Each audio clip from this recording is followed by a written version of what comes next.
Welcome back to the Deep Dive. This is, well, it's the show we shape just for you. Using the sources you share with us, we dig in, find those key insights, and try to get straight to the useful stuff. And today we're diving into something really interesting you send over. It's a set of excerpts from Discipline Trumps Motivation, Building Consistent Habits. Mm.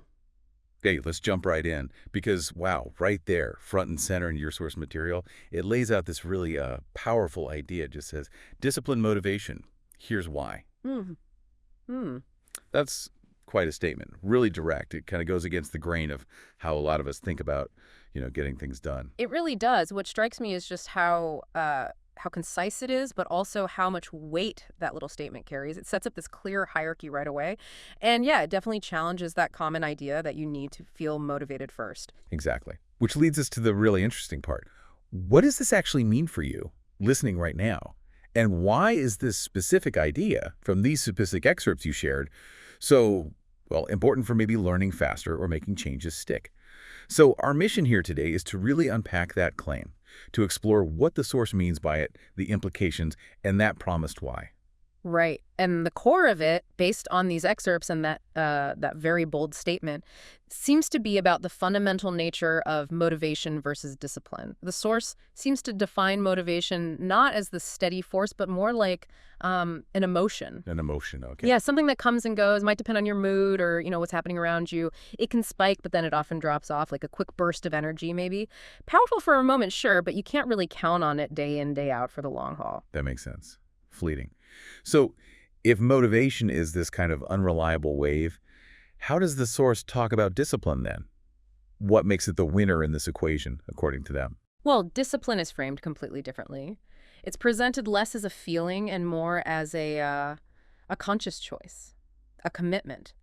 It's about deciding to act, whether you feel like it or not. It's about setting up systems, routines, things that bypass needing that emotional kickstart. Ah, okay. So less about waiting for the feeling, more about just doing the thing. Exactly. The excerpts point to discipline as like the act of just showing up consistently, even when you're bored or tired or that initial buzz is long gone. It's about sticking to the plan you made, building the habit through action, not waiting for inspiration. So it really shifts the focus from the internal state, the wanting to, squarely onto the external action, the doing, regardless of the feeling. That resonates, especially, if you're trying to tackle something tough like learning a complex subject or mastering a skill. If you waited until you felt motivated to dive into, say, advanced calculus. You might be waiting a very long time. Right.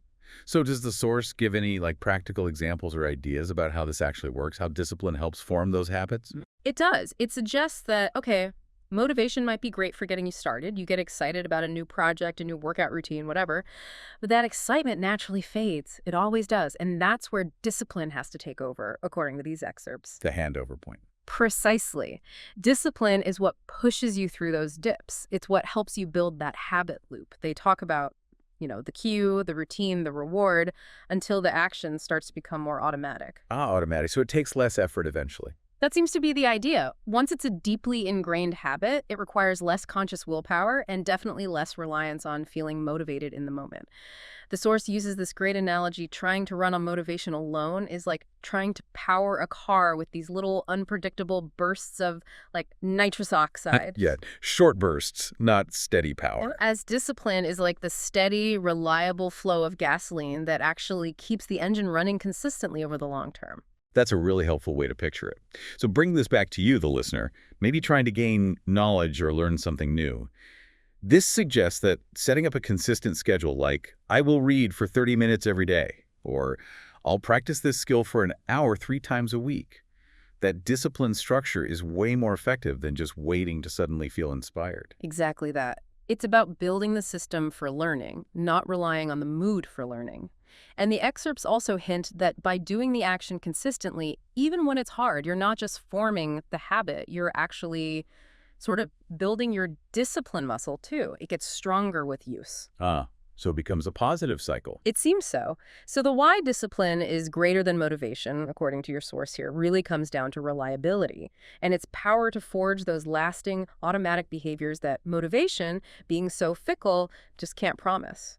Okay, so wrapping this part up, the key nugget we've pulled from your source material today is that very direct, very potent statement. Discipline motivation. Here's why. Its position as this core principle for building consistency, arguing that real change, the kind that lasts, doesn't come from those fleeting highs of motivation, but from that steady, sometimes tough commitment we call discipline. And connecting that to the bigger picture for you, this simple, powerful statement from the text really prompts a question, doesn't it? If motivation is presented as unreliable and discipline as the more effective path, maybe think about one small area in your life. Just one. Could be learning, could be a daily chore, anything. Where could you maybe try applying this principle? Focusing on the consistent action, not the feeling. Starting, maybe even right now. That's definitely something to chew on, a powerful thought to take away from this deep dive. Keep mulling over that insight and how it might apply as you go about your day.